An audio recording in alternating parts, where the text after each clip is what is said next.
ಆಗಿನ ಕಾಲದ ಫ್ಯಾರೋ ಅಥವಾ ರಾಜ ತನ್ನ ನಿಧಿಯನ್ನ ಈ ಒಂದು ಜಾಗದಲ್ಲಿ ಔಸಿ ಇಟ್ಟಿದ್ದ ಅಂತ ಹೇಳಲ್ಪಡುತ್ತೆ. ಎಲ್ಲರ ಕೈಲಿ ಮಿಷಿನ್ ಗನ್ನು, ರೋಡಲ್ಲಿ ಐಸ್ ಕ್ರೀಮ್ ತಿಂತಾ ಮಿಷಿನ್ ಗನ್ನು, ಚಾಕ್ಲೇಟ್ ತಿಂತಾ ಮಿಷಿನ್ ಗನ್ನು. ನಾನು ನಡ್ಕೊಂಡು ಏರ್ಪೋರ್ಟ್ ಇಂದ ಮನೆಗೆ ಹೋಗೋವರೆಗೂ ಎಲ್ಲರ ಕೈಲೂ ಗನ್ನು. ಒಂಥರ ಇಂಥ ಸಿಚುವೇಶನ್ ಅಲ್ಲಿ ಒಬ್ನೇ ಹೋಗಿ ತಕ್ಷಣ ಅರ್ಥನೇ ಆಗಲ್ಲ ಎಲ್ಲಿ ಹೋಗ್ತಾ ಇದೀನಿ, ಏನ್ ಮಾಡ್ತಾ ಇದೀನಿ ಅಂತ. ಎಲ್ಲ ರೋಡ್ ಬ್ಲಾಕ್ಸ್ ಇರುತ್ತೆ, ಎಲ್ಲ ಕಡೆ ಸೆಕ್ಯೂರಿಟಿ ಚೆಕ್ ಪಾಯಿಂಟ್ಸು. ಇಂಥದ್ರಲ್ಲಿ ನನ್ನ ಕೈ ಹಿಡಿದ್ರು ನನ್ನ ಸ್ನೇಹಿತರು ಆವ್ನರ್ ಅಂತ ಅವ್ರ ಹೆಸರು. ಅವ್ರು ಹೆಂಗೆ ಸಿಕ್ಕಿದ್ರು ಅಂದರೆ ಇದಕ್ಕೊಂದು ಸ್ಟೋರಿ. ಹಾಗೆ ಅದಕ್ಕೆ ಹೇಳೋದು, ಒಂದು ಟ್ರಾವೆಲಲ್ಲಿ ಲೈಫಲ್ಲಿ ಏನೇನು ನಡೆಯುತ್ತಲ್ಲ ಘಟನೆಗಳು, ಅದೆಲ್ಲ ಒಂಥರ ಜಿಗ್ಸಾ ಪಜಲ್ ಥರ ಯಾವುದೋ ಒಂದು ಟೈಮಲ್ಲಿ ಕೂಡಿ ಅದರಿಂದ ಒಂದು ಹೊಸ ಸ್ಟೋರಿ ಆಗಿರುತ್ತೆ. ಇಥಿಯೋಪಿಯಾ ದೇಶಕ್ಕೆ ನಾನು ಹೋದಾಗ ಅವ್ರ ಜೊತೆಗೆ ಟ್ರಾವೆಲ್ ಮಾಡಿದ್ದೆ. ನಂಗೆ ಅಲ್ಲಿ ಸಿಕ್ಕಿದ್ರು ಅಕಸ್ಮಾತಾಗಿ ಈ ಒಂದು ಫ್ಯಾಮಿಲಿ, ಆವ್ನರ್ ಮತ್ತು ಕುಟುಂಬ. ಆವ್ನರ್ಗೆ ಹೆಂಡ್ತಿದ್ದಾರೆ ವೆರೆದ್ ಅಂದ್ಬಿಟ್ಟು, ಇಬ್ಬರು ವೆರೆದ್ ಸೈಕಾಲಜಿಸ್ಟು. ಆವ್ನರ್ ಒಂದು ಕಡೆ ಒಳ್ಳೆ ಕೆಲಸದಲ್ಲಿದ್ದಾರೆ. ಮತ್ತು ಅವ್ರಿಗೆ 3 ಜನ ಮಕ್ಕಳು, ಒಬ್ಬರು ಹೆಣ್ಮಗಳು, 2 ಗಂಡು ಮಕ್ಕಳು. ಅವರು ನನಗೆ ಇಥಿಯೋಪಿಯಾ ದೇಶದಲ್ಲಿ ಸಿಕ್ಕಿದ್ರು. ಅವ್ರ ಜೊತೆಗೆ ಟ್ರಾವೆಲ್ ಮಾಡಿದ್ದೆ ನಾನು. ಅವ್ರ ಫ್ಯಾಮಿಲಿ ನಾನು ಇಬ್ಬರೇ ಮಾಡಿದ್ದು ಗೈಡ್ ಜೊತೆಗೆ. ಯಾಕಂದರೆ ಇಥಿಯೋಪಿಯಾ ದೇಶ ಗೈಡ್ ಇಲ್ಲದೆ ಹೋಗೋಕ್ಕಾಗಲ್ಲ. ಅಲ್ಲಿ ಒಂದ್ಸಲ ಹೇಳಿದ್ರು, ಯಾವ ಥರ ನೀವು ಇಸ್ರೇಲಿಗೆ ಬಂದರೆ ನಮ್ಮನ್ನ ಮೀಟ್ ಮಾಡಿ ಅಂತ. ನಾನು ಅದನ್ನು ತಲೆಯಲ್ಲಿ ಇಟ್ಕೊಂಡು ನಂಬರ್ ಇಟ್ಕೊಂಡಿದ್ದೆ. ಮೆಸೇಜ್ ಮಾಡಿದೆ ಬರೋ ಮುಂಚೆ, ಬರಬೇಡಿ ಬ್ರೋ, ಈ ಟೈಮಲ್ಲಿ ಯಾಕೆ ಬರ್ತಾ ಇದ್ದೀರಾ, ಇನ್ನು ತಲೆಗೆಲ್ಲ ಕೆಟ್ಟಿದೆಯಾ ಅಂತ ಕ್ವಶನ್ ಕೇಳಿದ್ರು. ಏನು ಬಂದಿದೆ ನಿಮಗೆ, ರಾಕೆಟ್ ಬೀಳ್ತಾ ಇದ್ದೀನಿ ನಮ್ಮ ಮನೆ ಮೇಲೆ, ನೀವು ಇಸ್ರೇಲ್ ದೇಶಕ್ಕೆ ವಿಸಿಟ್ ಮಾಡೋಕ್ಕೆ ಬರ್ತಾ ಇದ್ದೀನ ಅಂತ ಹೇಳಿದ್ರು.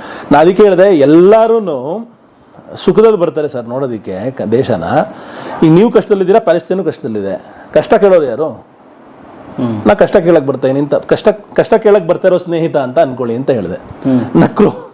ಆಮೇಲೆ ಓಕೆ ಅಂತ ಹೇಳಿದ್ರು. ನೀವು ಹೋಟ್ಲಲ್ಲಿ ಇರೋಂಗಿಲ್ಲ, ನಮ್ಮನೇಲಿ ಇರಬೇಕು ಅಂದರು. ನಮ್ಮ ಅದೃಷ್ಟ ನೋಡಿ, ಎಲ್ಲ ದೇಶದಲ್ಲೂ ನಮಗೆ, ನೀವು ನಂಬ್ತೀರಾ, ಇಸ್ರೇಲ್ ದೇಶದಲ್ಲಿ 30 ದಿವಸ ಇದ್ದೆ, ಇಸ್ರೇಲ್ ಮತ್ತು ಪ್ಯಾಲೆಸ್ಟೈನಲ್ಲಿ ಒಂದೇ ಒಂದು ದಿವಸನೂ ಹೋಟೆಲ್ ಮಾಡಲಿಲ್ಲ. ಎಲ್ಲರ ಮನೆಗಳೆಲ್ಲ ಇದ್ದಿದ್ದು. ಅದಕ್ಕೆ ಹೇಳಿದ್ದು ನಾನು, ನನಗಿರೋ ಪರ್ಸ್ಪೆಕ್ಟಿವ್ ಪ್ರಾಬ್ಲಿ ಯಾರಿಗೂ ಇರೋಕ್ಕೆ ಸಾಧ್ಯನೇ ಇಲ್ಲ. ಯಾಕಂದರೆ ಮನೆ ನೋಡಿದವನಿಗೆ ಅವ್ರ ಮನಸ್ಸಲ್ಲಿ ಏನಿದೆ ಅಂತ ಈಸಿ ಅರ್ಥ ಮಾಡ್ಕೊಳ್ಳೋದು. ಪ್ಯಾಲೆಸ್ಟೈನಲ್ಲೂ ಮನೆಯಲ್ಲೇ ಇದ್ದೆ ನಾನು. ಒಂದು ದಿವಸ ಇಡೀ ಚೆಕ್ ಮಾಡಿ ಎಲ್ಲದೂ ಮನೆಗಳೇ.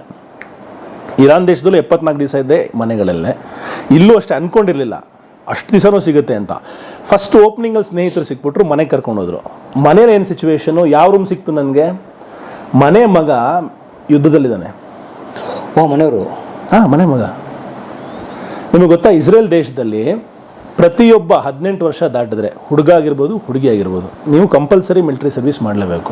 ಅಡಲ್ಟ್ ಆದ ತಕ್ಷಣ? ಹೌದು. ನೀವು ಇಮ್ಮಿಡಿಯೇಟ್ಲಿ ಎನ್ರೋಲ್ ಮಾಡ್ತಾರೆ. 2 ವರ್ಷ ಇತ್ತು, ಇವಾಗ 2.5 ವರ್ಷ ಮಾಡಿದ್ದಾರೆ. ಈಗ ಯುದ್ಧದ ಸಮಸ್ಯೆಯಿಂದ ಜಾಸ್ತಿ ಜನ ಬೇಕು ಅಂತ. ಅದಾದಮೇಲೆ ರಿಸರ್ವಿಸ್ಟ್ ಅಂತ ಇದ್ದಾರೆ. ಈಗ ನೀವು ಆ ದೇಶದಲ್ಲಿರೋ ಎಲ್ಲರೂ ಸೈನಿಕರೇ, ಪ್ರತಿ ನಾಗರಿಕನೂ ಎಲ್ಲರೂ ಸೈನಿಕರೇ. ರಿಸರ್ವಿಸ್ಟ್ ಅಂತ ಇರ್ತಾರೆ. ಈಗ ಪ್ರಾಬ್ಲಮ್ ನಡೀತಾ ಇರೋದ್ರಿಂದ, ಯಾರು ನೀವು ನಾರ್ಮಲ್ ಇದ್ದೀರಲ್ಲ, ನೀವು ಗನ್ ಎತ್ಕೊಂಡು ಹೋಗ್ಬೇಕು. ಇದಕ್ಕೆ ಗನ್ ಇಟ್ಕೊಂಡು ಶಾಪಿಂಗ್ ಮಾಡಕ್ಕೆ ಬಂದಿದ್ದಾರೆ. ಯಾರು ರಜದಲ್ಲಿ ಇರ್ತಾರಲ್ಲ ಅವರು ಗನ್ ಹಾಕೊಂಡೇ ಓಡಾಡ್ತಾ ಇರ್ತಾರೆ ಎಲ್ಲ ಕಡೆ, ಊಟ ತಿಂಡಿ ಶಾಪಿಂಗ್ಗೆ. ನಾನು ನಡ್ಕೊಂಡು ಏರ್ಪೋರ್ಟಿಂದ ಮನೆಗೆ ಹೋಗೋವರೆಗೂ ಎಲ್ಲರ ಕೈಲೂ ಗನ್ನು. ಇಡೀ ದೇಶದಲ್ಲಿ ಪ್ರತಿಯೊಬ್ಬರ ಹತ್ರ ಗನ್ನು.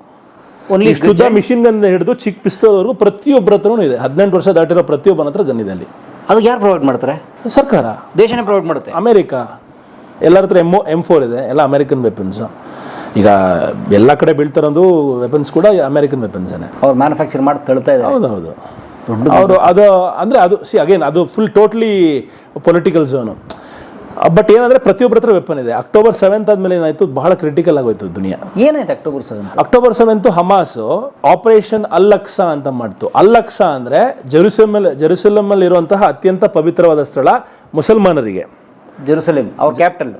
ಜೆರುಸಲೇಮ್ ಕ್ಯಾಪಿಟಲ್, ಸಾಂಸ್ಕೃತಿಕ ಹಾಗೆ ಆರ್ಥಿಕ capital. But still commercial capital ಅಂತ ಕರೆಯೋದು ಟೆಲ್ ಅವೀವ್ನ. ಜೆರುಸಲೇಮ್ ಇದೆಯಲ್ಲ, ಇದು most controversial piece of real estate in the world ಅಂತ ಕರಿಬೋದು. ಈ ರಿಯಲ್ ಎಸ್ಟೇಟ್ಗೆ ಕ್ರಿಶ್ಚಿಯನ್ಸ್ ಹೋರಾಡ್ತಾ ಇದ್ದಾರೆ, ಮುಸ್ಲಿಮ್ಸ್ ಹೋರಾಡ್ತಾ ಇದ್ದಾರೆ, ಯಹೂದಿಗಳು ಹೋರಾಡ್ತಾ ಇದ್ದಾರೆ. ಇದನ್ನ ಅಬ್ರಹಾಮಿಕ್ ರಿಲಿಜನ್ಸ್ ಅಂತ ಕರಿತೀವಿ ನಾವು. ಅಬ್ರಹಾಮಿಕ್ ರಿಲಿಜನ್ಸ್ ಅಂದರೆ ಈಗ ಹಿಂದೂಯಿಸಮ್ ನಮ್ಮದೇ ಒಂದು ಸಪ್ರೇಟ್ ರಿಲಿಜನ್. ಜಗತ್ತಲ್ಲಿ ಅತ್ಯಂತ ಪ್ರಾಕ್ಟೀಸ್ ಮಾಡುವಂಥ ರಿಲಿಜನ್ ಯಾವುದು? Christianity number 1 ಅಲ್ಲಿರೋದು. ನಂಬರ್ 2 ಮುಸಲ್ಮಾನರು, ನಂಬರ್ 3 ಹಿಂದೂಯಿಸಮ್, ನಂಬರ್ 4 ಯಹೂದಿಗಳು. ಅದಾದಮೇಲೆ ಸಿಕ್ಕಿಸಮ್, ಟಾವಿಸಮ್, ಮಿಕ್ಕಿದೆಲ್ಲ ಚಿಕ್ಕದು, ಶಿಂಟೋ ತುಂಬ ಇದೆ, ಬಹಾಯಿ, ಈ ಥರ. ಬಟ್ ಆದರೆ ಇಸ್ರೇಲ್ ದೇಶ ಎಲ್ಲ ಇದನ್ನು ಒಪ್ಕೊಳ್ಳುತ್ತೆ. ಸೆಕ್ಯುಲರ್ ದೇಶ, ಭಾರತ ದೇಶದ ಥರ. ಆದರೆ ಅಲ್ಲಿ 74% ಇರೋದು ಯಹೂದಿಗಳು. ಸೆಕೆಂಡ್ ಹೈಯೆಸ್ಟ್ ಇರೋದು ಮುಸಲ್ಮಾನರು, ಅರಬ್ಸ್. ಅವ್ರನ್ನ ಮುಸ್ಲಿಮ್ಸ್ ಅಂತ ಕರೆಯಲ್ಲ, ಅರಬ್ಸ್ ಅಂತ ಕರೀತಾರೆ. ಅದಾದಮೇಲೆ 2 ಭಾಷೆ ಮಾತಾಡ್ತಾರೆ. ಒಂದು ಹಿಬ್ರು ಸತ್ತೋಗಿದ್ದಂತಹ ಭಾಷೆ, ಸಂಸ್ಕೃತದ ಥರ. ಈಗ ಸಂಸ್ಕೃತ ಎಲ್ಲಿ ಬಳಕೆ ಮಾಡ್ತಾ ಇದೀವಿ ನಾವು? ಈಗ ಶಲೋಮ್ ಅಂತ ಕರಿತೀರಲ್ವಾ, ಶಲೋಮ್ ಅಂದರೆ ನಮಸ್ತೆ ಅಂತ, ಅಥವಾ ಹಲೋ ಅಂತ. ತೊದಾ ಅಂದರೆ ಥ್ಯಾಂಕ್ ಯು ಅಂತ. ಸೊ 2 ಪದ ಬಹಳ ಮುಖ್ಯ ಇಸ್ರೇಲಲ್ಲಿ ಕಾಲಿಡಬೇಕು ಅಂದರೆ ಕಲ್ತ್ಕೊಳ್ಳೋದು. ಈಗ ಅದನ್ನೇ ಯೋಚನೆ ಮಾಡಿ, ಅಬ್ರಹಾಮಿಕ್ ರಿಲಿಜನ್ಸ್ ಎಷ್ಟು ಹತ್ತಿರ ಇದೆ ಅನ್ನೋದಕ್ಕೆ ಶಲೋಮ್ ಅಂತ ಯಹೂದಿಗಳಂತಾರೆ, ಸಲಾಮ್ ಅಂತ ಅರಬ್ಸ್ ಅಂತ ಹೇಳ್ತಾರೆ. ಈಗ ಅದನ್ನೇ ಉರ್ದುಲಿ ಸಲಾಮ್ ಅಂತಾರಲ್ಲ, ಸಲಾಮ್ ಅಲಿಕುಮ್ ಅಂದ್ರೆ ಏನು, may be peace upon you ಅಂತ, ನಿನ್ನ ಮೇಲೆ ಶಾಂತಿ ಇರಲಿ ಅಥವಾ ಆ ಥರ ಏನೋ ಬರುತ್ತೆ ಅರ್ಥ. ಶಲೋಮ್ ಅಂದ್ರೂ ಸೇಮ್ ಅದೇ ಅರ್ಥನೇ, ಸಲಾಮ್ ಶಲೋಮ್. ಸೊ ಥ್ಯಾಂಕ್ ಯುಗೆ ತೋದಾ ಅಂತ ಹೇಳ್ತಾರೆ. ಸೊ ಈ ಅಲ್ಲಕ್ಸಾ, ಆಪರೇಷನ್ ಅಲ್ಲಕ್ಸಾ, ಯಾಕಂದ್ರೆ ಅಲ್ಲಕ್ಸಾಗೋಸ್ಕರನೇ ಈ ಹೋರಾಟ ನಡೀತಿರೋದು. ಅಲ್ಲಕ್ಸಾ ಅನ್ನೋ ಪ್ರದೇಶಕ್ಕೋಸ್ಕರ ಏನಾಗಿದೆ ಅಂದ್ರೆ ಇಲ್ಲಿ ಜೆರುಸಲಂ ಅನ್ನೋ ಒಂದು ಜಾಗ, ಜೆರುಸಲಂ ಅನ್ನೋ ಜಾಗದಲ್ಲಿ ಇದು ಆಕ್ಚುಲಿ ಮುಂಚೆ ಇಸ್ರೇಲ್ ಭಾಗ ಆಗಿರ್ಲಿಲ್ಲ. ಯಾಕೆ ಇಸ್ರೇಲ್ ಫಾರ್ಮ್ ಆಯ್ತು? ಮೇ 1948ನಲ್ಲಿ ಆಗಿರೋದು. ಕೇವಲ ನಮಗೆ ಸ್ವಾತಂತ್ರ್ಯ ಸಿಕ್ಕಿ 1 ವರ್ಷ ಆದ್ಮೇಲೆ ಇಸ್ರೇಲ್ ಫಾರ್ಮ್ ಆಗಿರೋದು. ಇಸ್ರೇಲ್ ದೇಶ ಹುಟ್ಟಿರೋದು ಹೌದು. ಬಟ್ ಭಾರತ ದೇಶ ಹಂಗಲ್ಲ, ನಾವು ಮುಂಚೆಯಿಂದ ಇದೀವಿ, ಆದರೆ ಸ್ವಾತಂತ್ರ್ಯ ಸಿಕ್ಕಿದ್ದು ನಮಗೆ 47ಕ್ಕೆ. ನಾವು ಸಾವಿರಾರು ವರ್ಷಗಳಿಂದ ನಮ್ಮ ಅಸ್ತಿತ್ವ ಇದೆ. ಆದರೆ ಇಸ್ರೇಲ್ ದೇಶ ಹಂಗಿರಲಿಲ್ಲ. ಯಾಕೆಂದರೆ ಇಸ್ರೇಲ್ ದೇಶ ಯಹೂದಿಗಳು ಅಂತ ಏನು ಹೇಳ್ತೀವಿ, ಬೇರೆ ಬೇರೆ ಬೇರೆ ಬೇರೆ ಕಡೆ ಇದ್ದವರು. ಆಮೇಲೆ ಅವ್ರೇನಂದರೆ ಪ್ರಚಾರ ಮಾಡಲ್ಲ ಅವರ ಜಾತಿಯ ಬಗ್ಗೆ. ಈಗ ಕ್ರಿಶ್ಚಿಯಾನಿಟಿ, ಮುಸ್ಲಿಮ್ಸ್ ನೋಡಿದ್ರೆ ನೀವು ಪ್ರಚಾರ ಮಾಡ್ತಾರೆ, ಧರ್ಮ ಪ್ರಚಾರ ಜಾಸ್ತಿ ಮಾಡ್ತಾರೆ. ಸೊ ಅದಕ್ಕೆ ಅವರಲ್ಲಿ ಫಾಲೋವರ್ಸ್ ಕೂಡ ಜಾಸ್ತಿ ಆದರು. ಆದರೆ ಯಹೂದಿಗಳಂಗಲ್ಲ, ಯಾರನ್ನೂ ಬಿಟ್ಕೊಳ್ಳೋದೇ ಇಲ್ಲ ಒಳಗೆ. ನೀವು ಒರಿಜಿನಲ್ ಯಹೂದಿ ಆಗಿದ್ರೆ ಮಾತ್ರ ನೀವು ಯಹೂದಿ. ಅಂದ್ರೆ ಒಂದು ಕ್ರಿಶ್ಚಿಯಾನಿಟಿಗೆ ನಮ್ಮ ಯಾರೋ ಭಾರತೀಯರು ಹಂಗೆಲ್ಲ ಆಗಲ್ಲ, ನಿಮ್ಗೆ ಇದನ್ನ ಕೊಡ್ತೀವಿ ಅದನ್ನ ಕೊಡ್ತೀವಿ. ಅದಕ್ಕೆ ಇವತ್ತವರೆಗೂ ಪ್ರಾಬ್ಲಿ ಜಗತ್ತಲ್ಲಿ 1.5 ಕೋಟಿ ಯಹೂದಿಗಳಿದ್ದಾರೆ ಅಷ್ಟೇನೆ. ಅದು 1 ಕೋಟಿ ಇಸ್ರೇಲಲ್ಲಿದ್ದಾರೆ, ಇನ್ನು 50 ಲಕ್ಷ ಆ ಕಡೆ ಇರ್ಬೋದು. ಭಾರತ ದೇಶದಲ್ಲಿ ಕೂಡ ಇದ್ದಾರೆ. ಇದು ಅವ್ರದ್ದು. ಯಾಕಂದ್ರೆ ಅವ್ರು ಪ್ರಚಾರ ಮಾಡಲ್ಲ, ಅವ್ರು ಅದ್ರ ಬಗ್ಗೆ ಹೇಳಲ್ಲ, ಮಾತಾಡಲ್ಲ. ಆದರೆ ಅಲ್ಲಿ ಅವ್ರ ಜನಗಳಿಗೆ ಹೇಳ್ತಾರೆ ನಮ್ಮ ಕಮ್ಯಾಂಡ್ಮೆಂಟ್ಸ್ನ ಫಾಲೋ ಮಾಡಿ ಅಂತ. ಇವರ ಒಂದು ಬೈಬಲ್ ಬೇರೆ, ಯಹೂದಿಗಳು ತೋರಾ ಅಂತ ಕರೀತಾರೆ. ಬಟ್ ಅವ್ರ ಬೈಬಲ್ ಫಾಲೋವರ್ಸೇ. ಬೈಬಲ್ ಅಂದ್ರೆ ಅವ್ರದೇ ಬೇರೆ ಬೈಬಲ್, ಅದರ ಹೆಸರು ತೋರಾ ಅಂದ್ಬಿಟ್ಟು. ಬಟ್ ಬೈಬಲ್ ಬಂದು ನೋಡಿ, ಇಷ್ಟು ಯೋಚನೆ ಮಾಡ್ಬೇಕು. ಏನಂದ್ರೆ ಅಬ್ರಹಾಮಿಕ್ ರಿಲಿಜನ್ ಅಂತ ಯಾಕೆ ಕರೀತಾರೆ ಅಂದ್ರೆ, ಅಬ್ರಹಾಮ್ ಅಂತ ಯಾರಿದ್ದಾರೆ ಪಿತಾಮಹ ಈ ರಿಲಿಜನ್ದು, ಅದರಿಂದ ಅವ್ರ ಮದುವೆ ಆಗಿದ್ದು ಇಬ್ರನ್ನ. ಒಬ್ರು ಮಗ ಐಸಾಕೋ, ಒಂದು ಹೆಂಡತಿ ಮಗ ಐಸಾಕೋ, ಇನ್ನೊಂದು ಹೆಂಡತಿ ಮಗ ಇಷ್ಮಾಯಿಲ್ ಅಂತ ಹೇಳ್ತಾರೆ. ಐಸಾಕ್ ಶುರು ಮಾಡಿದ್ದು ಜೂಯಿಸಮ್ ಅಥವಾ ಜೂಯಿಶ್ ರಿಲಿಜನ್ ಅನ್ನ, ಯಹೂದಿ ರಿಲಿಜನ್ನ. ಇಷ್ಮಾಯಿಲ್ ಶುರು ಮಾಡಿದ್ದು ಇಸ್ಲಾಂನ. ಆಯ್ತಾ? ಇದು ನೋಡಿ, 2 ಅಣ್ಣ ತಮ್ಮಂದ್ರೆ ಇವರಿಬ್ರು, ಯಹೂದಿಗಳು ಮತ್ತು ಇಬ್ರು ಅಣ್ಣ ತಮ್ಮಂದ್ರೆ ಲೆಕ್ಕ ಹಂಗ್ ಬಂದ್ರೆ. ಇವ್ರ ಕೆಳಗಡೆ, ಯಹೂದಿ ಕೆಳಗಡೆ ಏನಾಯ್ತು, ಹುಟ್ಟಿದ್ದು ಜೀಸಸ್ ಕ್ರೈಸ್ಟ್ ಅಂತ ಏನ್ ಹೇಳ್ತೀವಿ, ಅವರು ಕೂಡ ಯಹೂದಿನೇ. ಆದ್ರೆ ಅವರ ದಾರಿ ಹಿಂಗ್ ಗೌತಮ ಬುದ್ಧ, ಸಿದ್ಧಾರ್ಥ ಹೇಗೆ ಗೌತಮ ಬುದ್ಧ ಆದ್ನೋ, ಅದೇ ತರ ಯೇಸು ಕ್ರಿಸ್ತ ಕೂಡ ಹುಟ್ಟಿ ಅದಾದ ಮೇಲೆ ಅವರು ಒಂದು ಹೊಸ ದಾರಿಯನ್ನ ಹೇಳಿದ್ರು. ಆ ದಾರಿ ಜನಗಳು ಹೇಳಿದ್ದು ಕ್ರಿಶ್ಚಿಯಾನಿಟಿ ಅಂತ. ಅವ್ರು ಹೇಳಿದಲ್ಲ, ಅದನ್ನ ಜೀಸಸ್ ಎಲ್ಲಿ ಹೇಳಿದ್ರು. ಇದೊಂದು ದಾರಿ, ನಂದೊಂದು ದಾರಿ ಅದು. ಅದಕ್ಕೆ ಹೆಸರಿಟ್ಟವ್ರು ಇವರು. ಈಗ ಗೌತಮ ಬುದ್ಧಗೂ ಹಂಗೆ ತಾನೆ. ಸಿದ್ಧಾರ್ಥ ಅವ್ನು ಹಿಂದೂ ರಾಜ, ಅವ್ನು ನನ್ಗೇನು ಬೇಡ ಅಂದ್ಬಿಟ್ಟು ನಾನು ಒಂದು ಹೊಸ ದಾರಿ ಕಂಡ್ಕೋತೀನಿ ಅಂತ ಮಾಡ್ದ. ಅದಾದ್ಮೇಲೆ ಏನು ಮಾಡಿದ್ರು, ಅದು ಬುದ್ಧಿಸಮ್. ಅಲ್ಲ, ಜನಗಳು ಫಾಲೋ ಮಾಡಕ್ ಶುರು ಮಾಡಿದ್ರು, ಬುದ್ಧ ಅಂತಂದ್ರು, ಅದನ್ನೇ ಬುದ್ಧಿಸಮ್ ಅಂತ ಮಾಡಿದ್ರು. ಅಂದ್ರೆ ಈಗ ಒಬ್ಬೊಬ್ರು ಒಂದು ವರ್ಷನ್ ಹೇಳ್ತಾರೆ. ಸಿಂಪಲ್ ಆಗಿ ನಾವು ಅರ್ಥ ಮಾಡ್ಕೊಳ್ಳೋದ್ರೆ ಈ ವರ್ಷನ್ ಯಹೂದಿಯಾಗಿ ಹುಟ್ಟಿದಂತ ಒಬ್ಬ ಯೇಸು ಕ್ರಿಸ್ತ, ಹೌದು, ಆತ ನಡೆದ ದಾರಿ ಈಗ ಕ್ರಿಶ್ಚಿಯಾನಿಟಿ. ಹೌದು. ಅದೇ ಮಜಾ ಏನಂದ್ರೆ, ಅದೇ ಜೆರುಸಲೆಂನಲ್ಲೇ ಅವರನ್ನ ಎಲ್ಲಿ ಅಲ್ಲಕ್ಸಾ ಮಾಸ್ಕ್ ಇದೆಯಲ್ಲ, ಅದ್ರ ಹಿಂಭಾಗದಲ್ಲೇ ಇರುವಂತಹ ಇವ್ರದೊಂದು ಹೋಲಿ ಸೆಪಲ್ಕರ್ ಅಂದ್ಬಿಟ್ಟು ಒಂದು ಇದಿದೆ, ಏನಂತಾರೆ ಚರ್ಚು. ಆ ಚರ್ಚಲ್ಲೇ ಅವ್ರನ್ನ ಕ್ರೂಸಿಫಿಕ್ಷನ್ ಅಂದ್ರೆ ಮೊಳೆ ಹೊಡೆದ್ರಲ್ಲ, ಎಲ್ಲ ಕೈಗೆ ಬಾಡಿಗೆಲ್ಲ ಮೊಳೆ ಹೊಡೆದಂತಹ, ರಕ್ತ ಸೋರಿಸಿ ಅವ್ರನ್ನ ಸಾಯಂಗ್ ಮಾಡಿದ್ರಲ್ಲ, ಅದೇ ಜಾಗ. ಅದನ್ನ ಮಾಡಿದವರು ಯಹೂದಿಗಳು ಅಂತ ಇರೋದು. ಅದಕ್ಕೆ ಯಹೂದಿಗಳು ಕ್ರಿಶ್ಚಿಯನ್ಸು ಆಗ್ಬರಲ್ಲ. ಓಕೆ.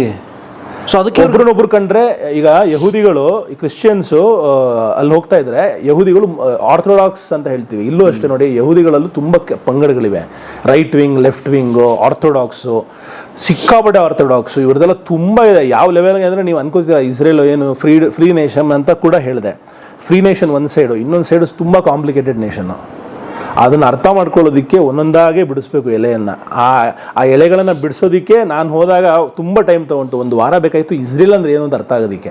ಇಲ್ಲಿ ಆರ್ಥೋಡಾಕ್ಸ್ ಇದ್ದಾರೆ, ಆರ್ಥೋಡಾಕ್ಸ್ ಯಹೂದೀಸ್, ತುಂಬ ಕಟ್ಟರ್ ಅಂತ ಹೇಳ್ತೀವಲ್ಲ ಅದು. ಅವ್ರು ಹೆಂಗೆ ಅಂದರೆ, ಅವ್ರದ್ದು ಬೈಬಲಲ್ಲಿ ಹೇಳಿದರೆ ಇಲ್ಲಿ ಕೂದಲು ಬಿಡಬೇಕು ಅಂತ. ಅವ್ರು ನೋಡಿರ್ಬೋದು ನೀವು, ಹಿಂಗೆ ಇಲ್ಲಿ ಕೂದಲು ಬಿಟ್ಟಿರ್ತಾರೆ, ಆಯ್ತಾ. ಅದಾದ್ಮೇಲೆ ಒಂದು ಟೋಪಿ ಹಾಕ್ತಾರೆ ಅವರು, ಬ್ಲ್ಯಾಕ್ ಕಲರ್ ಟೋಪಿ. ಇದು ಪೋಲಿಷ್ ಸ್ಟೈಲ್. ಇದು ಇವರಲ್ಲೂ ಕೂಡ 4-5 ಥರ ಇದೆ. ಅಶ್ಕೆನಾಜಿ, ಸೆಫಾರ್ದಿ, ಇನ್ನೊಂದೆರಡು ಇದೆ, ಬೇರೆ ಬೇರೆ ಪಂಗಡಗಳಿವೆ ಇದರಲ್ಲಿ. ಹಂಗಂದ್ರೆ ಅಶ್ಕೆನಾಜಿ ಅಂದರೆ ಯುರೋಪ್ ಸೈಡಿಂದ ಬಂದಂತಹ ಯಹೂದಿಗಳು. ಇಸ್ರೇಲ್ ಅಂದ್ರೆ ಏನು ಅಂದರೆ, ಜಗತ್ತಲ್ಲಿರುವಂತಹ ಎಲ್ಲ ಯಹೂದಿಗಳ ಸಂಗಮ ಆ ದೇಶ. ಅದೇ ಯಾಕೆ ಆ ಜಾಗ ಹುಡುಕಿದ್ರು ಅಂದ್ರೆ ಅಲ್ಲಿ ಟೆಂಪಲ್ ಮೌಂಟ್ ಇದೆ, ಯಹೂದಿಗಳ ಅತ್ಯಂತ. ಈಗ ನಮ್ದು ಶ್ರೀರಾಮ್ ದೇವಸ್ಥಾನ ಇತ್ತು, ಅದ್ರ ಮೇಲೆ ಮಸೀದಿ ಕಟ್ಬಿಟ್ರು ಅಂತ ಹೇಳಿ ಪ್ರೂವ್ ಮಾಡಿ ಕೋರ್ಟಲ್ಲಿ ಇವತ್ತು ದೇವಸ್ಥಾನ ಮತ್ತೆ ಕಟ್ಟಿದ್ರಲ್ಲ ಮಸೀದಿ ಹೊಡೆದು.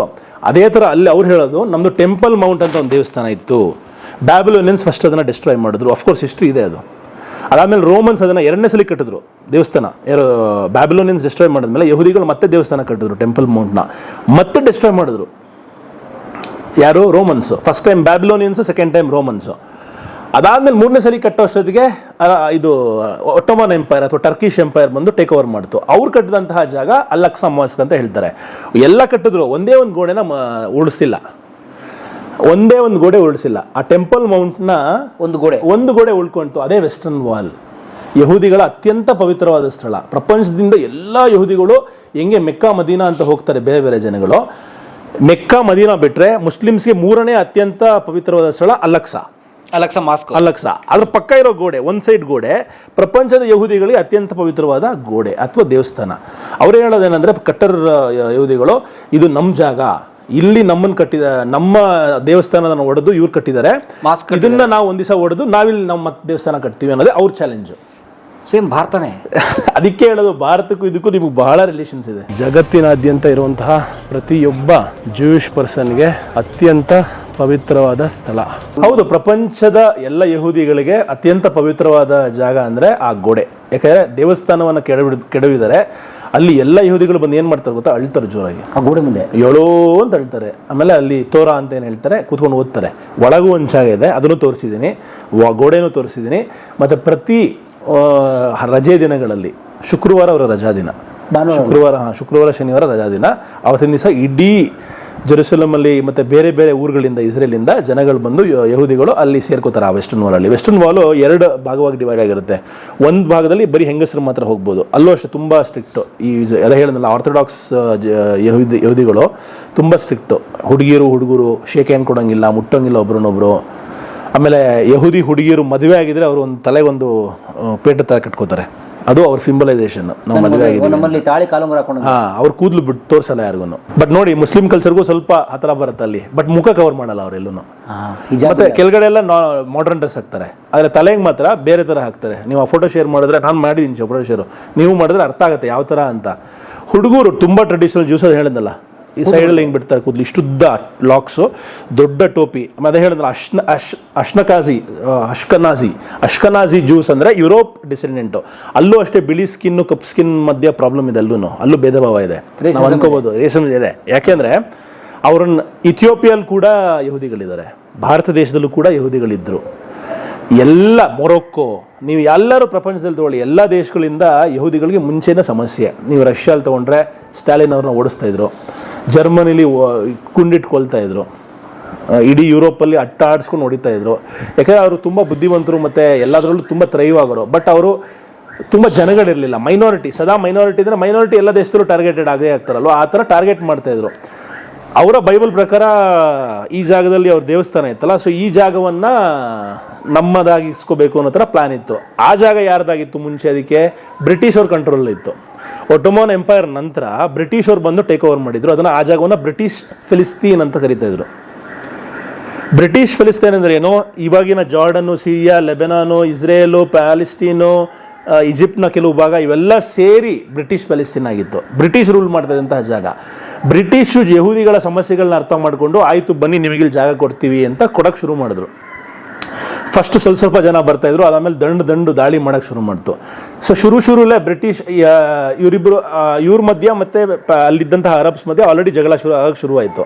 ಈ ಜಗಳದ ಮಧ್ಯನೇ ಬ್ರಿಟಿಷ್ ಪ್ಯಾಲೆಸ್ಟೈನ್ ಎಸ್ಕೇಪ್ ಆಗ್ಬಿಟ್ರು. ಬಟ್ ಇಲ್ಲಿ ಅವ್ರು ಹೋಗ್ತಿದ್ದಂಗೆನೆ ಏನ್ ಕಂಟ್ರೋಲ್ ಇತ್ತು, ಸಪೋರ್ಟ್ ಇತ್ತು, ಅದು ಹೋಯ್ತು. ಯಾರಿಗೆ? ಯಹೂದಿಗಳಿಗೆ. ತಕ್ಷಣ ಯುದ್ಧ ವೈಸ್ ಮಾಡಿಬಿಟ್ರು ಎಲ್ಲ ಅರಬ್ ಕಂಟ್ರೀಸ್ ಒಟ್ಟಿಗೆ ಅವ್ರ ಮೇಲೆ, ಸುತ್ತಮುತ್ತ ಇರೋರೆಲ್ಲ. ಆವಾಗ ಅಷ್ಟು ಜನಗಳನ್ನ ಯುದ್ಧವನ್ನು 1948 ಅನ್ಸುತ್ತೆ, 6 ದಿವಸದ ಯುದ್ಧ ನಡೆಯುತ್ತೆ. 6 ದಿವಸದ ಯುದ್ಧದಲ್ಲಿ ಗೆಲ್ತಾರೆ ಇಸ್ರೇಲ್. ಅಷ್ಟು ಜನ ಅರಬ್ಸ್ ಎದುರಾಕೊಂಡು. ಅದು ಹೆಂಗ್ ಗೆಲ್ತಾರೋ ನನಗಂತೂ ಗೊತ್ತಿಲ್ಲ.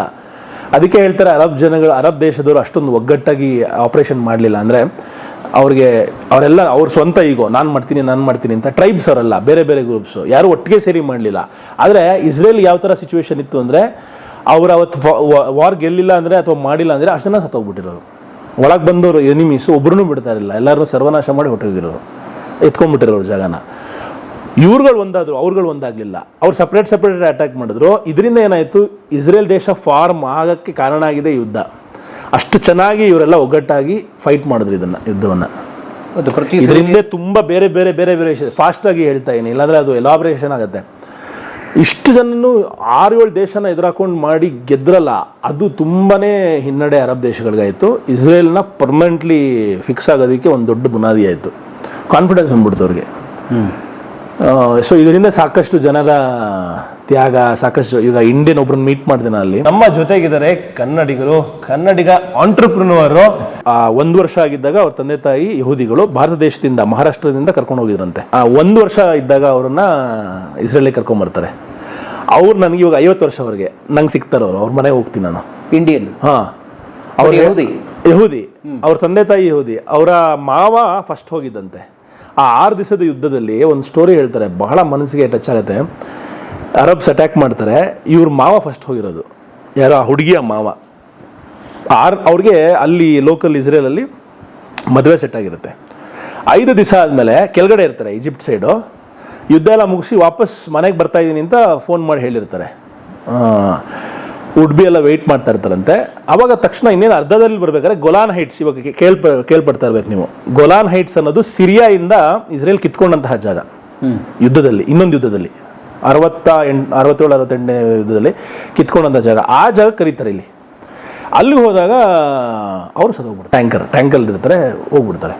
ಅದೇ ಆ ಮದುವೆ ಆಗ್ಬೇಕಂತ ಹುಡುಗಿ 2-3 ವರ್ಷ, ಆಲ್ಮೋಸ್ಟ್ 10 ವರ್ಷ ಮದುವೆ ಆಗಲಿಲ್ವಂತೆ. ಆ ಸ್ಟೋರಿನ ಆ ಹುಡುಗಿ ಹೇಳ್ತಾ ಇದ್ರು ನನಗೆ. ಅಂದರೆ ಸರಿ, ಆ ಹೆಂಗಸು, ಇಂಡಿಯನ್ ಹೆಂಗಸು, ಅವ್ರಿಗೆ ಕಣ್ಣಲ್ಲಿ ನೀರು ಒಂಥರ. ನಾನು ಇಂಡಿಯನ್ನು ಅಷ್ಟು ದೂರದಿಂದ ಬಂದು ಇವ್ರನ್ನ ಮೀಟ್ ಮಾಡ್ತಾ ಇದ್ದೀನಿ ಅಂತ ಅವ್ರನ್ನ ಮಾತಾಡಿಸ್ತಾ ಇದ್ದೆ. ನೀವು ಹೆಂಗೆ ನನ್ನ ಮಾತಾಡಿಸ್ತಾ ಇದ್ದೀರಾ ಇವತ್ತು, ನಾನು ಅವ್ರನ್ನ ಮಾತಾಡಿಸ್ತಾ ಇದ್ದೆ. ಅವರು ಮನೇಲಿರೋ ಲಟ್ಟಣಿಗೆ, ಸ್ಟೀಲ್ ಪಾತ್ರೆ ಮೇಲೆ ಬರೆದಂತಹ, ನಮ್ಮಲ್ಲೆಲ್ಲ ಸ್ಟೀಲ್ ಪಾತ್ರೆ ಮೇಲೆ ಕೊಡ್ತೀವಲ್ಲ, ಅದೆಲ್ಲ ಇನ್ನೂ ಇಟ್ಕೊಂಡಿದ್ದಾರೆ ಅವರು. ಎಲ್ಲಾನು ಇಂಡಿಯನ್ ಥರನೇ ಬದುಕ್ತಾ ಇದ್ದಾರೆ. ಆದರೆ ಅವ್ರಿಗೆ ಭಾಷೆ ಬರಲ್ಲ, ಎಲ್ಲ ಮರ್ತ್ಬಿಟ್ಟಿದ್ದಾರೆ. ಅವ್ರ ಮಕ್ಕಳಿದ್ದಾರೆ, ಎಲ್ಲ ಇಂಡಿಯನ್ಸ್ ಥರನೇ ಕಾಣಿಸ್ತಾರೆ ಸೇಮು. ಅವರ ಹಸ್ಬೆಂಡ್ ಇರಾನ್ ಅವರಂತೆ, ಇರಾನಿಂದ ಬಂದಂತಹ ಯಹೂದಿ. ಸೊ ಅವ್ರ ಸ್ಟೋರಿ ಹೇಳ್ತಾ ಇದ್ರು, ತಲೆ ಕೆಟ್ಟೋಯ್ತು ನನಗೆ. ಇಂಡಿಯನ್ ಮಿಸ್ ಮಾಡ್ಕೋತೀನಿ ನಾನು ತುಂಬ, ಇಂಡಿಯನ್ ಜನಗಳನ್ನ, ಆ ಒಂದು ಫೀಲಿಂಗ್ನ, ನನ್ನ ರಿಲೇಟಿವ್ಸ್ನ. ಆದರೆ ನಂಗೆ 50 ವರ್ಷ ಆಗೋಗಿದೆ, ನನಗೇನು ಅಷ್ಟು ನೆನಪಾಗ್ತಾ ಇಲ್ಲ. ಆ ಥರ ಮಾತುಗಳು ಬಂತು. ಸೊ ಭಾಳ ಎಮೋಷನಲ್ ಮೂಮೆಂಟು.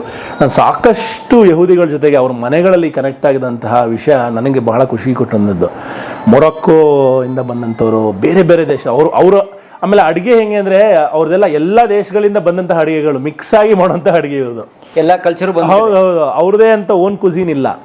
ಈಗ ಮೊರಕ್ಕೋ ಇಂದ ಬಂದ ಯಹೂದಿಗಳ ಮನೆ ಊಟನೇ ಬೇರೆ. ನೀವು ಯಹೂದಿಗಳ ಮನೇಲಿ ಒಂದೇ ಥರ. ಈಗ ನಾವು ಸೌತ್ ಇಂಡಿಯನ್ಸ್ ಮನೇಲಿ ಇಡ್ಲಿ ದೋಸೆ ಅಂತ ಮಾಡ್ತೀವಲ್ಲ, ಹಂಗೆ ಅವ್ರ ಮನೇಲಿ ಯಾರ ಮನೇಲೂ ಸಿಗಲ್ಲ. ಎಲ್ಲರೂ ಬೇರೆ ಬೇರೆ ಬೇರೆ ಬೇರೆ ರೀತಿ. ಸೊ ಇಷ್ಟು ಜನಗಳನ್ನ ಬೇರೆ ಬೇರೆ ಜಾಗಗಳಲ್ಲಿ ಹೋಗಿ ಭೇಟಿ ಮಾಡಿದ್ದು ಬಹಳ ಒಂದು ವಿಶೇಷ ಅಂತ ಹೇಳ್ಬೋದು. ಇಂಪಾಸಿಬಲ್. ಯಾಕಂದರೆ ಯಹೂದಿಗಳು ಬಹಳ ಕ್ಲೋಸ್ ನಿಟ್ ಗ್ರೂಪು. ಅವ್ರನ್ನ ಅಷ್ಟು ಸುಲಭವಾಗಿ ಯಾರು ಅವ್ರ ಹತ್ರ ಬಿಟ್ಕೊಳ್ಳಲ್ಲ, ಬೇರೆ ಜನಗಳನ್ನ, ಅವ್ರ ಜನಗಳನ್ನ ಬಿಟ್ಟು. ಯಾಕಂದರೆ ಅವ್ರಿಗೆ ಸದಾ ರಟ್ಟಿರುತ್ತೆ ಬೇರೆ ಜನಗಳಿಂದ. ಯಾವಾಗಲೂ ಇತ್ತೀಚೆಗಂತೂ ಗನ್ ಇಟ್ಕೊಂಡು ಓಡಾಡ್ತಿದ್ದಾರೆ. ಸೊ ಅಂಥ ವಿಷಯಗಳಲ್ಲಿ ಈ ಥರ ಕ್ಲಾಶಸ್ ಹೆಂಗಾಗತ್ತೆ ಅಂತ ಮುಂದೆ ಹೇಳ್ತೀನಿ. ಇವಾಗ ಜೆರುಸಲಂ ವಿಷಯಕ್ಕೆ ವಾಪಸ್ ಬರೋದಾದರೆ, ಈ ಸಿಚುವೇಶನಲ್ಲಿ ನಾನು ಜೆರುಸಲಮ್ಗೆ ಕಾಲಿಡ್ತೀನಿ. ಆವ್ನರ್ ಫ್ಯಾಮಿಲಿಲಿ ಮಗ ಮಿಲ್ಟ್ರಿಗೆ ಸರ್ವಿಸ್ಗೆ ಹೋಗಿದ್ದಾನೆ, ಟ್ರೈನಿಂಗಿಗೆ. ನಾನು ಅವನ ರೂಮಲ್ಲಿ ಮಲಗಿದ್ದೀನಿ. ದೇಶಕ್ಕಾಗಿ ಹೋರಾಡ್ತಿರೋ ಮಗನ. ಹೌದು. ಆದರೆ ಆವ್ನರ್ ಫ್ಯಾಮಿಲಿಗೆ ತನ್ನ ಮಗ ದೇಶಕ್ಕೋಸ್ಕರ ಹೋರಾಡ್ತಿರೋದು ಇಷ್ಟ ಇಲ್ಲ. ಹಾಗಾದ್ರೆ ಅಲ್ಲಿ ರೂಲು ಇಷ್ಟ ಇಲ್ಲ. ಯಾಕೆ ಅಂತ ಹೇಳ್ತೀನಿ. ಇದು ಬಹಳ ಇಂಪಾರ್ಟೆಂಟ್ ಅರ್ಥ ಮಾಡ್ಕೊಳ್ಳೋದಕ್ಕೆ. ಈ ಥರ ಥಾಟ್ ಪ್ರೊಸೆಸ್ಸು ಬೇರೆ ಯಾರು ನಿಮ್ಗೆ ಹೇಳೋಕ್ಕೆ ಸಾಧ್ಯನೇ ಇಲ್ಲ. ಯಾಕೆಂದರೆ ಮನೇಲಿ ಏನು ಅರ್ಥ ಆಗುತ್ತೆ, ಬೇರೆ ಎಲ್ಲೂ ಅರ್ಥ ಆಗೋಕ್ಕೆ ಸಾಧ್ಯ ಇಲ್ಲ ನಿಮಗೆ. ಒಬ್ಬ ತಂದೆಯಾಗಿ, ಒಬ್ಬ ತಾಯಿಯಾಗಿ, ನಮ್ಮ ದೇಶದಲ್ಲಿ ನನ್ನ ಮಗ ಗಡಿಲಿದ್ದಾನೆ ಅಂದರೆ ಖುಷಿ ಪಡ್ತಾರೆ. ಆ ದೇಶದಲ್ಲಿ ಖುಷಿ ಪಡ್ತಾ ಇಲ್ಲ. ಯಾಕೆ ಅಂದರೆ ಅಲ್ಲೊಂದು ದೊಡ್ಡ ಫೈಟ್ ಇದೆ. ಯಾರು ಈ ಟ್ರೆಡಿಷ್ನಲ್ ಆರ್ಥೋಡಾಕ್ಸ್ ಜ್ಯೂಸ್ ಅಂತ ಹೇಳ್ತೀವಿ, ಸದಾ ಪೂಜೆ ಮಾಡೋರು ಇರ್ತಾರಲ್ಲ, ಅವ್ರುಗಳಿಗೆ ಕಂಪಲ್ಸರಿ ಮಿಲಿಟರಿ ಸರ್ವಿಸ್ ಇಲ್ಲ. ಈ ರೂಲ್ ರೈಟ್ ವಿಂಗರ್ಸ್ ಅಂತ ಯಾರಿದ್ದಾರೆ ಅವ್ರಿಗೆ ಈ ರೂಲ್ ಅಪ್ಲೈ ಆಗಲ್ಲ. ಅವರು ಬೆಳೆದಂತಹ, ಬುದ್ಧಿ ಬಂದಂತಹ ಟೈಮಿಂದ ಬೈಬಲ್ ಓದ್ಕೊಂಡೇ ಬೆಳೀತಾರೆ. ಬೈಬಲ್ ಸ್ಕೂಲಲ್ಲಿ ಓದ್ತಾರೆ. ಬೈಬಲ್ ಸ್ಕೂಲಿಗೆ ಕೂಡ ವಿಸಿಟ್ ಮಾಡಿದ್ದೆ. ಅವ್ರಿಗೆ ಅಷ್ಟು ಫೆಸಿಲಿಟೀಸು ಫ್ರೀಯಾಗಿ ಕೊಡ್ತಾರೆ ಗೌರ್ಮೆಂಟು. ಅದಾದಮೇಲೆ ಪ್ರತಿ ತಿಂಗಳು ಸ್ಟೈಪಂಡ್ ಅಥವಾ ಸ್ಯಾಲ್ರಿ ಅಂತ ಕೂಡ ಕೊಡ್ತಾರೆ. ಮಿಕ್ಕಿದವರ ಬೊಗಸೆಯಿಂದ, ಕೆಲಸ ಮಾಡ್ತಿರೋರ ಬೊಗಸೆಯಿಂದ. ಅವ್ರ ಕೆಲಸ ಏನೂ ಮಾಡಲ್ಲ. ದೇವರನ್ನ ಬೈಬಲ್ ಓದೋದು, ದೇವ್ರ ಜೊತೆಗಿರೋದು, ಇದು ಅವ್ರ ಕೆಲಸ. ಇದರಿಂದ ಏನಾಗ್ತಾ ಇದೆ ಅಂದರೆ ಅಲ್ಲಿರುವಂತಹ ಬೇರೆ ಕಷ್ಟ ಜೀವಿಗಳು ಅಥವಾ ಕಾಂಟ್ರಿಬ್ಯೂಟ್ ಮಾಡ್ತಾ ಇರಲ್ಲ ಟ್ಯಾಕ್ಸಸ್ ಮೂಲಕ ಅಥವಾ ಎಜುಕೇಟೆಡ್ ಜನಗಳು, ಈಗ ಬೇರೆದ್ದಿವರೆಲ್ಲ ಯಹೂದಿಗಳೇ ಕಲ್ಚರ್ನ ರೆಸ್ಪೆಕ್ಟ್ ಮಾಡ್ತಾರೆ, ಆದರೆ ಈ ಥರ ಭ್ರಮೆಗಳನ್ನು ಅಪೋಸ್ ಮಾಡ್ತಾರೆ ಡೈರೆಕ್ಟಾಗಿ ಓಪನ್ ಆಗಿ. ಅವ್ರು ಒಂದು ಮಾತು ಹೇಳಿದ್ರು, ನನ್ನ ಮಗನ್ನ ನಾನು ಟ್ಯಾಕ್ಸ್ ಕಟ್ತಾ ಇದ್ದೀನಿ, ನಾನು ದುಡಿತಾ ಇದ್ದೀನಿ, ನಾನು ನನ್ನ ಮನೆ ನೋಡ್ಕೊತಾ ಇದ್ದೀನಿ, ಆದರೆ ನನ್ನ ಮಗ ಗಾಜಾ ಪಟ್ಟಿಗೋ ಅಥವಾ ಎಲ್ಲಾದರೂ ಯುದ್ಧಕ್ಕೆ ಕರೆದ್ರೆ ಹೋಗಿ ಫೈಟ್ ಮಾಡಬೇಕು, ನಿಂತ್ಕೋಬೇಕು, ಟ್ರೈನಿಂಗ್ ಮಾಡಬೇಕು. ನಾಳೆ ದಿವಸ ನನ್ನ ಮಗಳು 17 ದಾಟ ತಕ್ಷಣ ಹೋಗಿ ಸೇರ್ಕೋಬೇಕು. ಸೇರ್ಕೋಬೇಕು. ಎಲ್ಲರೂ ಹುಡುಗ ಹುಡುಗಿ ಲೆಕ್ಕಕ್ಕಿಲ್ಲ ಅಲ್ಲಿ. ಆದರೆ ಇದೇ ಟ್ರೆಡಿಷನಲ್ ಜ್ಯೂಸು ತಮ್ಮ ಅಪ್ಪ ಅಮ್ಮಂದ್ರ ಜೊತೆಗೆ ಆರಾಮಾಗಿ ಮನೇಲಿ ಸೇಫ್ ಆಗಿದ್ದಾರೆ. ನಮ್ಮ ಮಕ್ಳು ಯಾಕೆ ಸಾಯ್ಬೇಕು, ನಿಮ್ಮ ಮಕ್ಳು ಯಾಕೆ ಖುಷಿಯಾಗಿರ್ಬೇಕು? ಸೊ ಇದು ಅವರ ಮಧ್ಯೆ ಇರುವಂತಹ ಡಿವೈಡ್. ಸೊ ಯಹೂದಿಗಳ ಮಧ್ಯೆ 2 ಪಂಗಡ? ಎರಡಲ್ಲ, ಸಾಕಷ್ಟು ಪಂಗಡ ಇದೆ. ಅಲ್ಲ, ಬಟ್ ಇದ್ರಲ್ಲಿ ಒಂದು ಇದು ಬೇಸಿಕ್ ಪಂಗಡ. ನಾನು ಹೇಳ್ತಿರೋದು ಏನಂದ್ರೆ ಎಕನಾಮಿಕ್ ಥಾಟ್ಸ್ ಅಥವಾ ಸೊಸೈಟಿ ಥಾಟ್ಸ್. ಇದು ಬಿಟ್ಟು ಕಲರ್ಸ್ ಅಲ್ಲಿ ವ್ಯತ್ಯಾಸ. ಈಗ ಇಥಿಯೋಪಿಯನ್ ಜ್ಯೂಗೆ ಕೊಡೋ ರೆಸ್ಪೆಕ್ಟೇ ಬೇರೆ ಆ ದೇಶದಲ್ಲಿ. ಮೊರೊಕ್ಕೋದವನಿಗೆ ಬೇರೆ, ಯುರೋಪಿಯನ್ ಅಶ್ಕೆನಾಜಿಗೆ ಹೈಯೆಸ್ಟ್ ಎಲ್ಲ ಕಡೆ. ಈಗ ನಾವು ಫಾರಿನ್ ವೈಟ್ ವರ್ಣಕ್ಕೆ ಕೊಡುವಂತಹ ಬೆಲೆ ಇದೆಯಲ್ಲ, ಅದು ಹೈಯೆಸ್ಟ್ ಅಲ್ಲೂ ಕೂಡ. ಎಲ್ಲರೂ ಅನ್ಕೋತಾರೆ ಒಂದೇ ಅಂತ, ಅಲ್ಲ. ಈ ಡಿಫ್ರೆನ್ಸ್ ಅರ್ಥ ಮಾಡ್ಕೊಳ್ಳೋದಕ್ಕೆ ಅಲ್ಲಿ ರೋಡು, ಅಲ್ಲಿ ಮನೆ, ಅಲ್ಲಿ ಹೋಟೆಲ್ಲು, ಅಲ್ಲಿ ಜನ, ಅಲ್ಲಿ ಪ್ರತಿಯೊಂದು ವಿಷಯದಲ್ಲೂ ಇನ್ವಾಲ್ವ್ ಆದರೆ ಮಾತ್ರ ಗೊತ್ತಾಗೋದು ಈ ವಿಚಾರ. ಸೊ ಒಬ್ಬ ವೆರೇದ್ ಅಥವಾ ಆವ್ನರ್ ಫ್ಯಾಮಿಲಿಗೆ ತನ್ನ ಮಗನ್ನ ದೇಶ ಕಾಯೋಕ್ಕೆ ಕಳ್ಸೋಕ್ಕೆ ಇಷ್ಟ ಇಲ್ಲ. ಅವ್ರು ಹೇಳ್ತಾರದು ಇಷ್ಟು, ನೀವುಗಳು ಹೋಗಿ, ನನ್ನ ಮಗ ಯಾಕೆ ಸಾಯ್ಬೇಕು, ಬರೀ ನನ್ನ ಮಕ್ಳು ಯಾಕೆ ಸಾಯ್ಬೇಕು, ನೀವುಗಳು ತ್ಯಾಗ ಮಾಡಿ ದೇಶಕ್ಕೋಸ್ಕರ, ಬರೀ ಬಿಟ್ಟಿ ಊಟ ಮಾಡ್ಕೊಂಡು ಬಿಟ್ಟಿ ಕೂಳ್ ತಿನ್ಕೊಂಡು ಬದುಕ್ತಾ ಇದ್ದೀರಾ ಅಂತ ಅವ್ರ ವರ್ಷನ್ ಅದು. ಸೊ ಈಗ ನಾನು ಯಾರ ವರ್ಷನ್ ತಪ್ಪು ಸರಿ ಅಂತ ಹೇಳ್ತಲ್ಲ, ಏನು ನಡೀತಾ ಇದೆ ಅಂತ ಅಷ್ಟೇ ಪ್ರೆಸೆಂಟ್ ಮಾಡ್ತಾ ಇದ್ದೀನಿ. ಯಾಕಂದರೆ ಇನ್ನೊಂದು ದೇಶದ ಬಗ್ಗೆ, ಅವರ ಕಲ್ಚರ್ ಬಗ್ಗೆ ಜಡ್ಜ್ ಮಾಡೋರು ನಾವಾಗಬಾರ್ದು, ಇರೋದನ್ನ ಇದ್ದಂಗೆ ಪ್ರೆಸೆಂಟ್ ಮಾಡಬೇಕು. ಸೊ ಇದನ್ನೇ ನಾನು ಪ್ರೆಸೆಂಟ್ ಮಾಡೋಕ್ಕೆ ಟ್ರೈ ಮಾಡಿರೋದು. ಟ್ರಾವೆಲರ್. ಹೌದು, ಏನು ಕಣ್ಣಾರೆ ನೋಡ್ತಾ ಇದ್ದೀನಿ. ಮಗ ಆಮೇಲೆ ಅವ್ರು ಹೇಳಿದ್ರು ನನಗೆ 2 ದಿವಸ ಮಾತ್ರ ನಾನು ನಿಮ್ಮನ್ನ ಹೋಸ್ಟ್ ಮಾಡೋಕ್ಕೆ ಸಾಧ್ಯ ಅಂತ. ಅದಾದ್ಮೇಲೆ ಮಗ ಬರ್ತಾನೆ ವೀಕೆಂಡಲ್ಲಿ ಅಂತ. ಮಗ ಕೂಡ ನನ್ನ ಫ್ರೆಂಡ್ ಅಂದರೆ ಅಲ್ಲಿ ಇಥಿಯೋಪಿಯಲ್ಲಿ ಫ್ರೆಂಡ್. ಅದನ್ನು ಮಗ ಬಂದ ಅವತ್ತೇ ಇವ್ರು ಕರ್ಕೊಂಡು ಹೋದ್ರು ನನ್ನ ಹೊರಗಡೆ ಎಲ್ಲ 2 ದಿವಸ. ಸೊ ನನಗೇನಾಯ್ತು ಅಂದರೆ ಸಾಕಷ್ಟು ವಿಚಾರಗಳು ಆವ್ನರಿಂದ ಗೊತ್ತಾಯಿತು.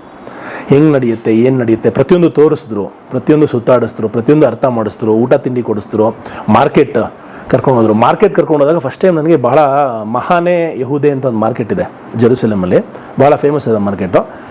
ಆಮೇಲೆ ಅರ್ಥ ಮಾಡ್ಕೋಬೇಕು, ಬಹಳ ಎಕ್ಸ್ಪೆನ್ಸಿವ್ ದೇಶ ಇಸ್ರೇಲು. ಯಾಕೆ ಅಂದರೆ ಯುದ್ಧಕ್ಕೋಸ್ಕರ ಖರ್ಚು ಹೆವಿ ಇರೋದ್ರಿಂದ ಟ್ಯಾಕ್ಸಸ್ ತುಂಬ ಜಾಸ್ತಿ. ಒಂದು ಅಂದರೆ ನಿಮಗೆ 22.5 ಬರುತ್ತೆ ಡಾಲರ್ ಲೆಕ್ಕ, $1. ಅದು ತುಂಬ ಎಕ್ಸ್ಪೆನ್ಸಿವ್. ಅಂದರೆ $100 ಕೊಟ್ಟರೆ ನಮಗೆ 5 ಶೆಕೆಲ್ ಸಿಗುತ್ತೆ. ನಿಸ್ ಅಂತ ಕರೀತಾರೆ ಅವರ ಕರೆನ್ಸಿಯನ್ನು, ನೆಸ್ ಅಂತ ಕರೀತಾರೆ, ಅಥವಾ ಇಸ್ರೇಲಿ ಶೆಕಲ್ ಅಂತ ಕರೀತಾರೆ. ಚಿಲ್ಲರೆ ಇದೆ, ನೋಟ್ಗಳಿವೆ, ಬಟ್ ಬಹಳ ಎಕ್ಸ್ಪೆನ್ಸಿವ್ ಇಂಡಿಯನ್ಸ್ಗೆ. ಇಲ್ಲಿ ಮಾರ್ಕೆಟ್ಗೆ ಹೋದಾಗ ನನಗೆ ಬಹಳ ಆಶ್ಚರ್ಯ ಆಗಿದೆ ಏನಂದರೆ, ಎಲ್ಲ ಸ್ಮಾರ್ಟಾಗಿ ಡ್ರೆಸ್ ಮಾಡಿಕೊಂಡ್ರು ಹೆಣ್ಮಕ್ಳು, ಮತ್ತು ತುಂಬ ಫ್ಯಾಷನಬಲ್ ಇಸ್ರೇಲಿ ಜನಗಳು. ಬಟ್ಟೆಲ್ಲಾಗಲಿ, ಕ್ಲೆನ್ಲಿನೆಸ್ ಆಗಲಿ, ತುಂಬ ಒಳ್ಳೊಳ್ಳೆ ಬಟ್ಟೆ ಹಾಕೋದು, ಫ್ಯಾಷನಬಲ್. ಎಲ್ಲರ ಕೈಲಿ ಮಿಷಿನ್ ಗನ್ನು. ರೋಡಲ್ಲಿ ಐಸ್ ಕ್ರೀಮ್ ತಿಂತಾಳೆ ಮಿಷಿನ್ ಗನ್ನು, ಚಾಕ್ಲೇಟ್ ತಿಂತಾರೆ ಮಿಷಿನ್ ಗನ್ನು, ಯೂನಿಫಾರ್ಮಲ್ಲಿಲ್ಲ. ಇವರೆಲ್ಲ ಹೆಂಗೆ ಅಂದರೆ ರಜದ ಮೇಲೆ ಬಂದಿರೋರು. ಈಗ ಹೆಂಗೆ ಅಂದರೆ ಅವ್ರಿಗೆ 3 ವಾರ ಯುದ್ಧ ಮಾಡಿಸ್ತಾರೆ, 1 ವಾರ ರಜಾ ಕೊಡ್ತಾರೆ. ಆ 1 ವಾರ ಅವ್ರು ಎಂಜಾಯ್ ಮಾಡ್ಬೋದು, ಅಥವಾ ವೀಕೆಂಡಲ್ಲಿ ರಜಾ ಕೊಡ್ತಾರೆ.